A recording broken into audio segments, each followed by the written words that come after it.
Tá gravando isso aqui? E aí, meus amigos, como que vocês estão? Tranquilidade? Vou botar o óculos porque tá um sol danado. Agora foi. Rapaziada, começando o vídeo novo. Tô aqui num ponto de ônibus que é quase fictício, porque essa parte aqui do bairro ainda não tem gente morando, então nem passa ônibus aqui, ó. Mas tamo aí, certo? Vídeo novo se iniciando, hoje é quarta-feira, 1º de maio de 2025. Mês de maio, cara, mês 5, a gente tá quase na metade do ano já. Parece que a gente tava soltando fogos ontem, né? Não sei se vocês têm essa sensação de que o tempo tá passando mais rápido, mas eu tô sentindo isso. Deve ser coisa da minha cabeça. Mas enfim, hoje o assunto do vídeo é um pouco interessante, porque eu acho que é uma coisa também que muita gente... Ó, borboleta. Muita gente já passou por essa situação e eu vejo que a nossa geração Z aí tá cada vez com isso, e a geração Alpha acho que vai vir pior ainda, que é a questão da... Como que eu posso definir? Mas é o teu desenrolo ali comunicativo, a tua capacidade de socializar, de se conectar com as pessoas, porque eu percebo que a nossa geração viveu ali uma boa parte da adolescência, que é um momento onde você acaba socializando mais, acaba sendo exposto a mais situações onde você vai ter que ter contato com pessoas, que é essa fase do ensino médio, né? E a maioria das pessoas que é da geração Z passou estudando em casa, no home office. Não é home office não, mas a parte do digital ali, a distância, né? EAD que fala, educação à distância. Então a gente meio que desaprendeu de fato, né? E ontem eu fui num rolê que teve numa parte universitária da cidade, aqui em Barão Geraldo, e cara, eu percebi muito isso, porque as pessoas hoje, tem muito a ver acho que com a minha cidade, né? Mas eu acho que isso se espalhou de uma forma geral, mas hoje as pessoas elas não têm mais a capacidade de interagir nos rolês, né? Antigamente você ia para um rolê, para uma balada, você fazia amizade ali num barzinho, conhecia uma pessoa, você trocava uma ideia com uma pessoa que você nunca tinha visto na vida. Hoje em dia eu vejo que está cada vez menos isso, as pessoas estão ficando mais presas nas bolhas, né? Geralmente é uma bolha do trabalho, que é onde a pessoa passa a maior parte do tempo dela trabalhando, ou vai ser uma bolha de faculdade, de algum curso que a pessoa faz, ou da igreja, né? Se a pessoa vai para esse tipo de ambiente, não frequenta um rolê assim mais noturno, a pessoa acaba abraçando aquela bolha e ela acaba não se abrindo para novas conexões. E eu percebo que o ser humano só chegou até esse ponto da evolução porque a gente fez novas conexões, né? A gente se comunicou, a gente falou com um cara que é de outro país, falou com um cara que é de uma outra cidade, para juntar ideias de diferentes culturas e poder transformar em alguma coisa ainda maior, entendeu? Então eu acho que talvez isso possa ser como que eu posso dizer? Uma falha, algo que vai prejudicar a nossa geração no futuro, e quem dominar essas habilidades de comunicação vai acabar abrindo as portas. Porque o que eu reparei? Vamos lá, estava acontecendo o rolê, chegou lá, tinha uma roda de conversa, porque eles estavam falando de um assunto ali em relação a cannabis medicinal. Eles estavam discutindo esse problema, como que o Brasil iria avançar nisso. Eu sentei nessa roda e tinha duas pessoas falando, né? Elas estavam meio que, uma falava, daí a outra falava, uma falava, outra falava, dando ali ideias e argumentos sobre por que deveria ser, por que não deveria. E daí eles puxavam conversa com outras pessoas, sei lá, umas 15 pessoas na roda, e eles puxavam para trazer as pessoas. Eu percebi que ninguém tomava a iniciativa de, por exemplo, ter um pensamento e simplesmente entrar na conversa. Por quê? Muita gente não sabe como que é entrar numa conversa. Como que você entra numa conversa? Primeira coisa, para você não ser visto como uma ameaça. Porque se a gente puxar lá nos primórdios da humanidade, a gente, como primatas, a gente tinha muito esse senso de autodefesa, né? Então a gente tinha muito cuidado de quem que a gente ia se aproximar de fato. Por quê? Qualquer possível ameaça poderia resultar na sua morte. Não existia leis, né? Se a gente puxar bem atrás mesmo, lá, indígenas ou realmente os antepassados, se a gente puxar nessa parte cronológica, as pessoas, eu falo primatas, mas eram as pessoas que viviam de uma forma mais selvagem, né? Não tinha civilizações modernas como hoje. Então o que acontecia? Para a pessoa assim, entrar num círculo, ela tinha que ter a confiança, mostrar que ela não era uma ameaça. Como que você mostra numa ameaça que você não... Como que você mostra numa conversa que você não é uma ameaça? Um exemplo aqui do que eu fiz. Eu vi que um cara tava falando. Eu chamei ele meio que de lado assim na conversa, sem dar um alarde para todo mundo, e perguntei o nome dele. Ah, fulano. Daí quando ele me respondeu o nome dele, eu falei, fulano, mas pô, eu concordo contigo, mas eu acho isso. E soltei ali minha opinião. Daí eu falei um pouco ali do que eu achava, e daí quando eu falei isso, cara, acho que umas 2 ou 3 pessoas começaram a olhar de volta, que estavam distraídas. Daí uma das pessoas que não tava falando o negócio inteiro começou a falar. E daí dela começou a falar e outra pessoa começou a falar. E daí ela voltou a falar. Daí veio um erro que eu percebi ali na forma que a menina se comunicou. O que ela fez? Ela começou a embalar. E claro, a gente estava falando sobre cannabis medicinal, era um rolê voltado para isso. E de fato estava todo mundo ali consumir na parada, né? E a menina, acho que entrou numa brisa dela, ela começou a falar, mano, falar. Entrou num monólogo ali, ela ficou falando, sei lá, um minuto e meio, talvez. Mas como você tá sob efeito de cannabis, você acaba, cara, distraindo, entendeu? Você não pode falar por muito tempo, senão as outras pessoas perdem o foco da conversa. E daí acabou que a conversa perdeu o foco, uma pessoa levantou, daí outra levantou. Isso é uma parada também, o efeito manada. Você já ficou preso num ônibus? Não sei quem anda de ônibus aí, mas por algum acidente já ficou parado no trânsito, num ônibus, perto de um ponto ou perto do local de chegada? Às vezes não tão perto, mas numa situação que você percebe que não vai ter muita saída. Que nem uma vez, um exemplo, caiu uma árvore numa rodovia, a gente tava voltando de ônibus ali, normalmente, né, eu falo a gente, eu e a galera que pega ônibus, e daí parou, e ficou uns 25 minutos parado. E sei lá, para chegar aqui até o ponto, porque como era uma rodovia, dava, sei lá, uns 2 km. Cara, 2 km caminhando, você faz em 25, 30 minutos, entendeu? Basicamente. E daí eu falei, cara, vou levantar. E daí eu peguei, levantei e falei ao motorista, abre a porta aqui pra eu descer, entendeu? Ele abriu. Daí no que eu desci, cara, acho que veio uma enxurrada de gente, acho que veio uns 30, 40% de quem tava no ônibus ali, veio atrás de mim. Todo mundo queria descer. Ninguém decidiu, olhar, vou descer. A maioria já queria descer, só que falou, puta, será que se eu pedir pro motorista, eu vou passar vergonha, eu vou incomodar, ou ele não vai querer abrir, ou sei lá, se eu descer e todo mundo ficar olhando pra mim. Tipo assim, o medo do julgamento, que antigamente resultava no medo da morte, né? Porque o julgamento e a morte, quando você é julgado, né? Julgamento. O que é o julgamento? O juiz, ele vai te julgar, então ele vai definir o teu destino, basicamente, né? O julgamento é visto como uma parada final ali, o que dá o ponto final. Então quando alguém te julga, você sente como uma morte do seu ego, basicamente. Não sei se tá certo isso, mas é a forma que eu vejo. É a morte do seu ego, porque alguém cutucando o teu ego ali quando te julga, porque mostra assim, olha, eu não te vejo da mesma forma aí que eu deveria te ver, ou da forma que te agrada, entendeu? E o julgamento nem sempre ele existe, tem muito isso. Porque a gente tem a síndrome também, por conta de ego, novamente, a gente tem a síndrome de protagonismo no mundo. Então a gente acha que tudo que acontece no universo está girando em torno da gente, mas na verdade a gente é só mais uma partícula no meio desse monte de coisa. Então, no fim das contas, ninguém tá ligando pra você. Você já parou no meio da rua e começou a observar o trânsito, por exemplo? Para pra observar o trânsito, velho. De boa. Chega e começa a olhar. Ou chega numa rua movimentada da sua cidade, com uma avenida principal, alguma coisa assim, e começa a observar a parada. Você vai ver que as pessoas estão tanto na correria e estão indo pra lá e pra cá no automático que ninguém tá prestando atenção em você. Se você chegar e der um grito assim, batata frita, ninguém vai ligar, entendeu? Claro que aqui eu tô numa área que não tem ninguém, né? Então fica mais fácil também. Eu não sou muito esse cara que chega gritando no meio do shopping. Tem muita gente fazendo isso agora. Mas enfim, o que eu quero dizer é o seguinte. Se você chegar e der um grito na rua, talvez todo mundo te olhe ali, olha com uma cara estranha, mas vai passar 30 segundos, vai chegar o ônibus do cara, ele tem que ir pra farmácia e ele vai continuar andando, entendeu? Não vai parar pra ficar te observando 30 minutos. Porque isso não é importante. Desculpa te falar isso, mas você não é importante. E quanto antes você perceber isso, mais livre você vai ser, cara. Porque quando você se dá muita importância, você dá muita importância pra tudo que você fala, pra tudo que você faz, pra como você se veste, pra com quem você fala, pra como você fala. Então você fica pisando em ovos o tempo todo e, nossa, graças a Deus, uma sombra. Amém. Vai vir a sombra, vamos lá. Você fica dando importância pra coisas básicas, cara. Entendeu?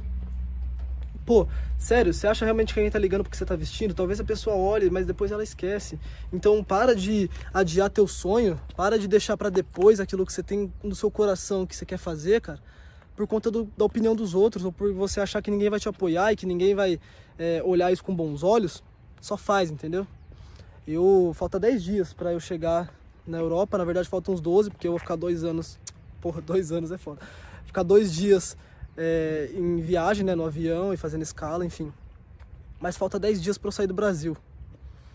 E eu tô aproveitando esses 10 dias, levando a vida normalmente, né, a ansiedade acaba vindo, mas, cara, sem dar muita importância também, sem levar muito a sério. Ah, é uma viagem. Não, cara, eu só tô indo pra um outro lugar, basicamente. Conhecer novas pessoas e ser eu mesmo, ter minha autenticidade e poder ajudar alguém, poder ajudar pra alguém mudar um ponto de vista ou agregar uma opinião pra mim.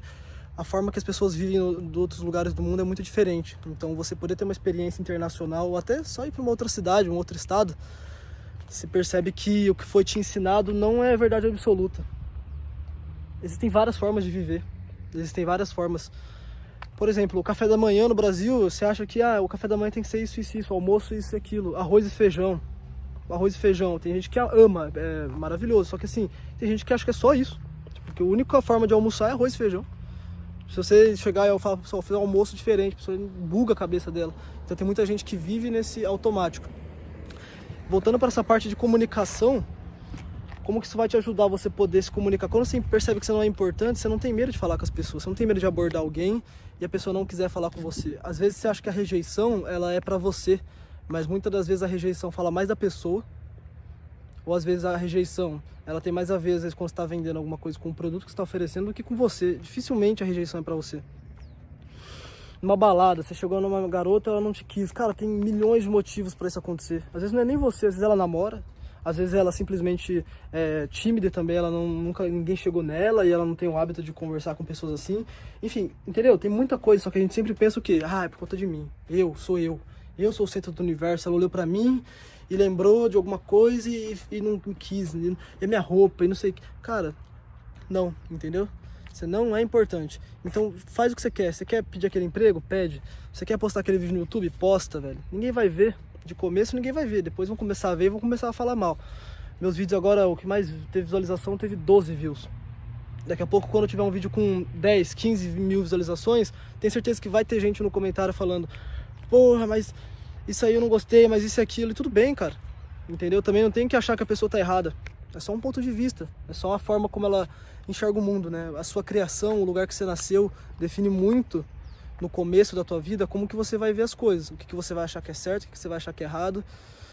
Se você nasceu numa família que vai para a igreja, você vai ter princípios de igreja. Se você nasceu numa família de advogados, a tendência de você talvez ser um advogado é alta, ou talvez você ter repúdio. É um 880, né? Se a sua criação foi boa, talvez você possa querer ter algo parecido, mas se não, às vezes você odeia a advocacia porque foi te pressionado para ter essa profissão durante a tua infância. Exemplo, tá? Só tô tirando uma história da cabeça, mas enfim. Outra coisa, estude, tá? Tem gente que fala, eu não nasci comunicativo, eu não nasci com esse desenrolo. É meu terceiro, quarto vídeo aqui no YouTube, acho que é o quinto já. Que nem hoje eu tô gravando, cara, parado aqui, entendeu?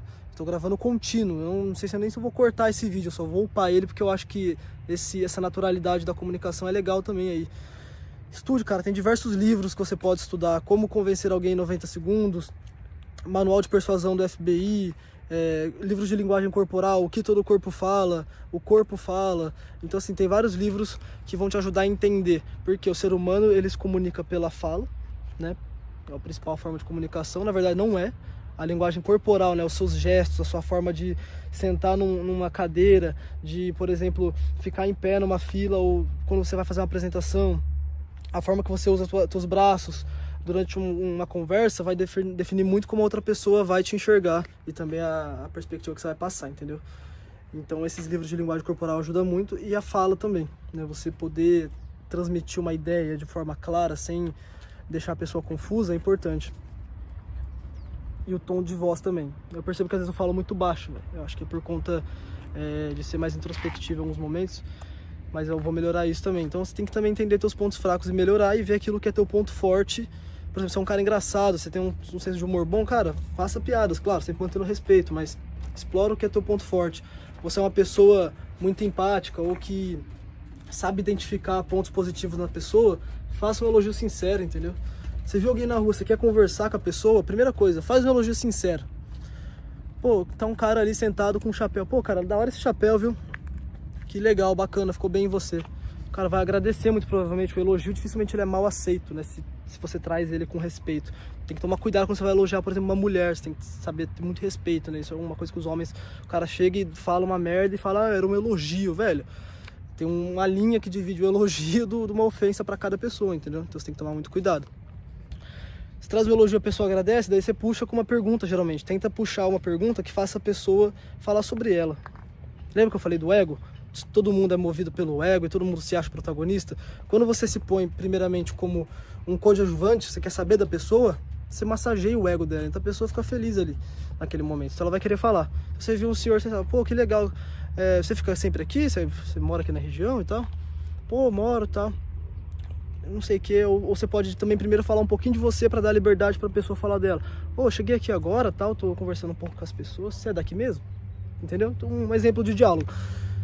Quando você vai fazendo essas conexões com as pessoas, às vezes você pode ter alguém que vai te ajudar muito na tua jornada. Principalmente se você trabalha com vendas. Se você trabalha com vendas, velho, você tem que falar e fazer amizade com todo mundo, entendeu? Você vende carros, você vende apartamento, como é o meu caso, que eu já trabalhei 2 anos nessa área. Você vende seguro, você vende viagem, qualquer coisa, velho. Você tem que ter contato, porque quem vai comprar de você são pessoas que tem que confiar em você. Ah, não, eu não sou, eu sou artista. Se você é artista, você tem que conhecer pessoas. Quem que vai te apresentar um contratante, quem que vai fazer as conexões para você estar nos lugares, estar nos shows, estar nos... Enfim, você entendeu? Eu acho que tá bem claro qual que é a ideia. Pessoas. O mundo chegou até aqui por quê? Por conta de pessoas. Ninguém faz nada sozinho. Você vai precisar de alguém na tua jornada. Uma hora ou outra, velho. Quem acha que consegue fazer uma parada 100% sozinho, vai acabar se frustrando. Você pode, sei lá, sentar e desenvolver um programa, um software sozinho, 100%, ficar em casa 24 horas ou abrir um e-commerce e começar a faturar milhões. Tá, mas pra você abrir esse e-commerce, você teve que usar a internet que um cara criou lá atrás. Você teve que fazer num programa que um cara ensinou pra você. Então, assim, você não consegue descobrir nada do zero. Por quê? Porque todo o conhecimento que está disponível no mundo já foi transpassado de gerações. Então, outra coisa, sempre que você aprender algo, você tem que passar pra frente. É o que eu tô fazendo aqui, entendeu? Esse conhecimento é muito valioso. Eu vejo muita gente que pega e vende curso de R$2.000. Eu já comprei curso aí de 2.000 não, mas cursos mais baratos, diversas plataformas para aprender os segredos da comunicação, da sedução, da persuasão, seja lá como você prefere chamar isso aí. Mas no fim é a mesma coisa, tá? O mesmo conteúdo.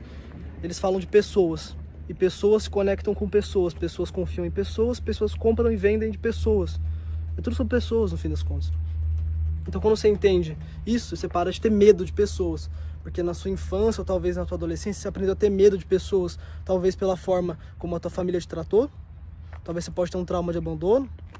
Ou às vezes na escola, na faculdade, você não era a pessoa mais popular, ou você vivia num ambiente que as pessoas te maltratavam.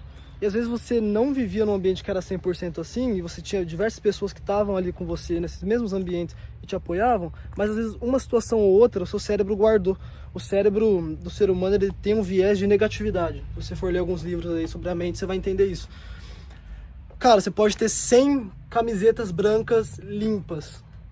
Se uma delas, dessas 100, tiver com uma mancha e você colocar todas enfileiradas, retas, qual que você vai prestar atenção? Naquela que tá suja. Por quê? Tua mente ela vai naquilo que se destaca.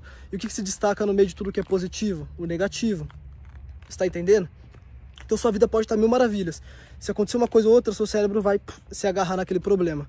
Então até pessoas que às vezes têm a vida financeira perfeita e crescem em famílias tradicionais aí, às vezes tem um trauma porque ela vai buscar ter um problema, entendeu? Então, quando a gente fala trauma, são problemas que acabam fazendo seu cérebro se proteger. Nosso cérebro não gosta de problema, tá? Quem foi inventar esse negócio de resolver problema foi o homem moderno. O homem primata original, ele não gosta de problema. Ele gosta de conforto, segurança, calor, comida e acasalamento, reprodução, entendeu? Então, basicamente, são essas dicas que eu quero passar pra vocês, tá? Esse vídeo tá bem longo já, então eu vou encerrar por aqui. Ó, só pra fechar, tá? Comenta aí se você gostou desse formato, mais sem cortes, assim, você percebe que esse vídeo eu deixei o pau torar, fui falando aí e já era, entendeu? Se você gostou, comenta aí. Se você prefere um vídeo mais dinâmico também, é legal ter esse feedback. Gostou do vídeo? Curte, se inscreve, envia para um amigo aí que você acha que pode aprender alguma coisa dessas frases que eu falei, dessas ideias que eu passei, que eu sei que foi muita coisa. Fechou? Um abraço, tamo junto, bebam água e até mais. Falou!